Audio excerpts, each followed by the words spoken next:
لا حول ولا قوة إلا بالله العلي العظيم أعوذ بالله من الشيطان الرجيم بسم الله الرحمن الرحيم رب اشرح لي صدري ويسر لي أمري واحلل عقدة من لساني يفقهوا قولي اللهم صل على محمد وآل محمد وعجل فرجهم۔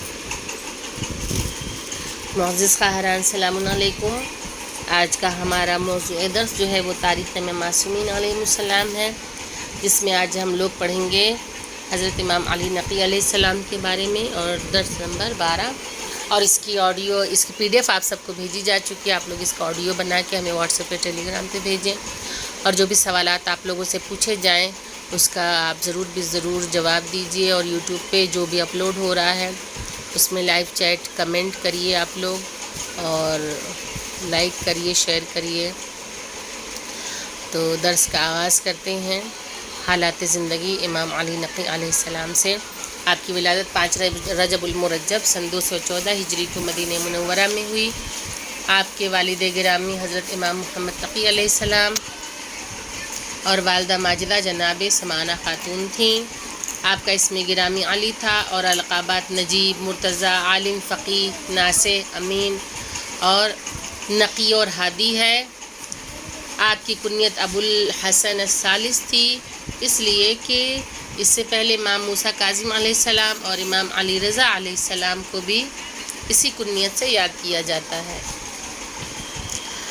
آپ اپنے آباء و اجداد کی طرح امام منصوص، عالم زمانہ اور معصوم افضل کائنات ہیں۔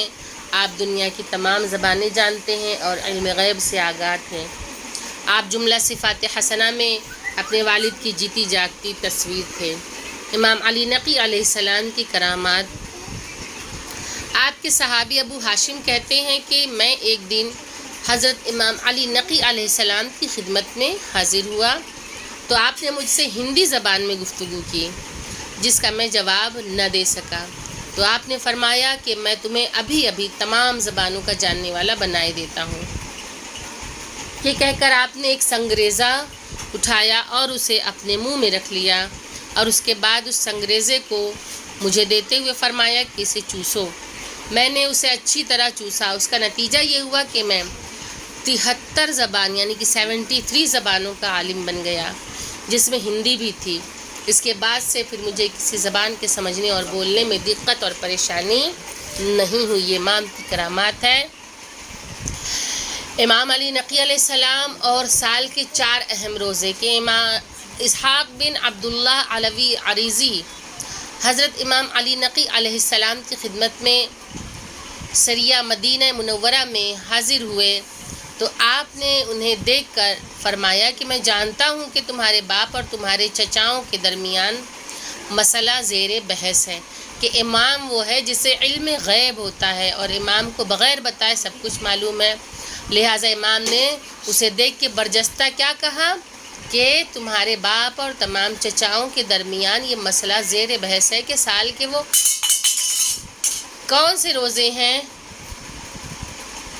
جن کا رکھنا بہت زیادہ ثواب کا باعث ہے، اور تم اسی کے متعلق مجھ سے سوال کرنے آئے ہو۔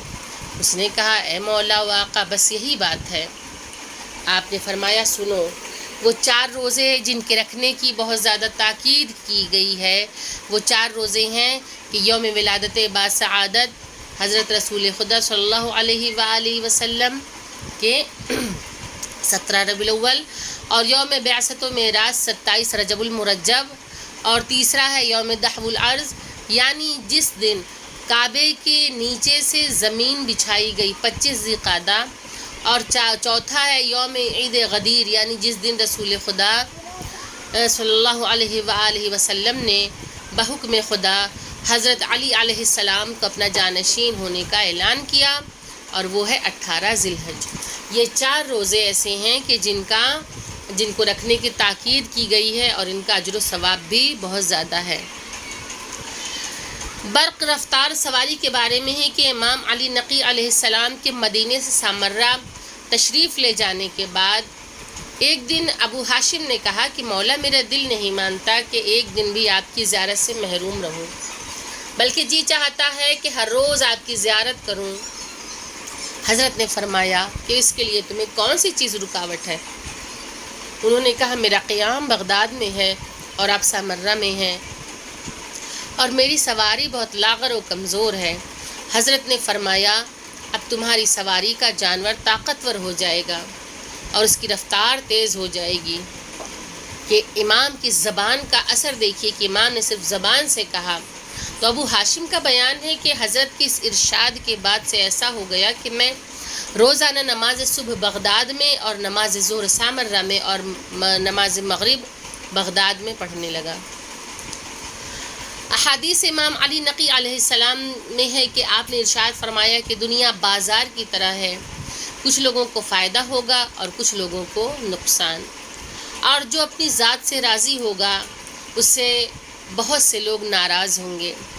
جب کبھی ایسا زمانہ آئے جس میں عدل و انصاف و ظلم و جور پر غلبہ ہو تو کسی کو کسی کے بارے میں بدگمانی کرنا حرام ہے، جب تک کہ اس کی برائی کا علم حاصل نہ ہو جائے، جب تک کہ اس کی برائی کو پوری طرح جان نہ لے۔ پھر فرمایا کہ اور جب کبھی ایسا زمانہ آ جائے کہ جس میں ظلم و جور کو عدل و انصاف پر غلبہ ہو جائے، حاوی ہو جائے، تو کسی کو کسی کے بارے میں حسن ظن نہیں رکھنا چاہیے جب تک اس کے بارے میں نیکی کا علم نہ ہو جائے۔ پھر ارشاد فرمایا کہ جو اللہ تعالیٰ سے ڈرے گا لوگ اس سے ڈریں گے، اور جو اللہ تعالیٰ کی اطاعت کرے گا لوگ اس کی فرما برداری کریں گے، اور جو اللہ تعالیٰ کی، اور اس کے بعد فرمایا کہ جو اللہ تعالیٰ کی اطاعت کرے اس کو مخلوق کی ناراضگی سے نہیں ڈرنا چاہیے، لیکن جو اللہ تعالیٰ کو ناراض کر دے اس کو یقین رکھنا چاہیے کہ مخلوق اس سے ضرور ناراض ہوگی، کیونکہ جس کے دل میں خدا کا خوف ہوتا ہے، جس کے دل میں اللہ پہ اعتماد و یقین و بھروسہ ہوتا ہے، اس کے دل سے اللہ دنیا کے تمام خوف نکال دیا کرتا ہے۔ لیکن جو خدا کے علاوہ باقی سب کسی اور چیز سے اگر ڈرتا ہے تو اللہ جو خدا سے نہیں ڈرتا پروردگار عالم پھر اسے دنیا کے بھروسے ہی چھوڑ دیتا ہے۔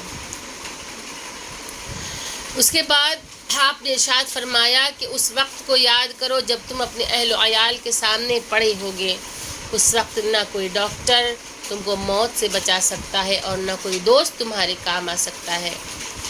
اگر کوئی ایسا کام کرے جس کا صمیم قلب سے موافق نہ ہو تو اللہ تعالیٰ اس عمل کو قبول نہیں کرے گا، بس وہ تو وہی عمل قبول کرتا ہے جس میں خلوص صدق نیت پائی جاتی ہے۔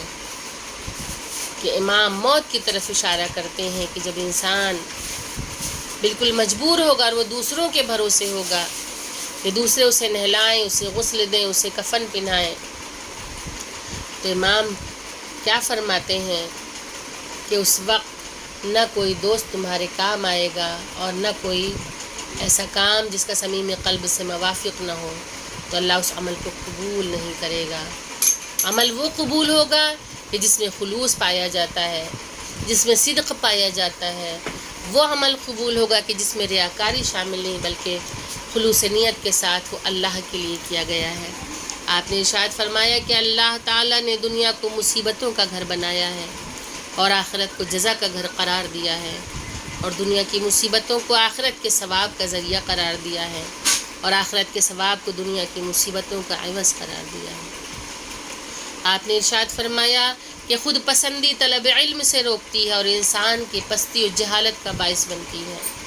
انسان کی عزت و شخصیت دنیا میں مال سے ہے اور آخرت میں اعمال سے ہے۔ یہ آج کا درس رہا، مختصراً حالات زندگی امام علی نقی علیہ السلام۔ اس کو آپ لوگ غور سے پڑھیے، اور آج کے جو سوالات ہیں وہ یہ ہیں کہ آپ کی ولادت باسعادت کہاں ہوئی، کس ہجری میں ہوئی؟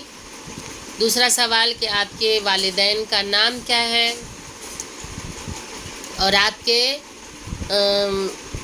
کرامات میں سے ایک کرامات کے جس کا ذکر آپ لوگوں کے سامنے کیا گیا ہے اسے آپ لوگ تفصیل سے بیان کریں۔ اس کے بعد اگلا سوال یہ ہے کہ کون سے روزے ہیں کہ جن کی تاکید کی گئی ہے۔ اس کے بعد احادیث امام علی نقی علیہ السلام میں سے انہی 2 احادیث کا ذکر کریے۔ یہ آج کے آپ کے سوالات رہے، ان سب کا آپ لوگ جواب لکھ کے ہمیں واٹس ایپ یا ٹیلی گرام پہ سینڈ کریں، اور جب درس یوٹیوب پہ اپلوڈ ہو جائے تو آپ لوگ اس کو لائیو چیٹ کریں، کمنٹ کریں، شیئر کریں، سبسکرائب کریں آپ لوگ اسے۔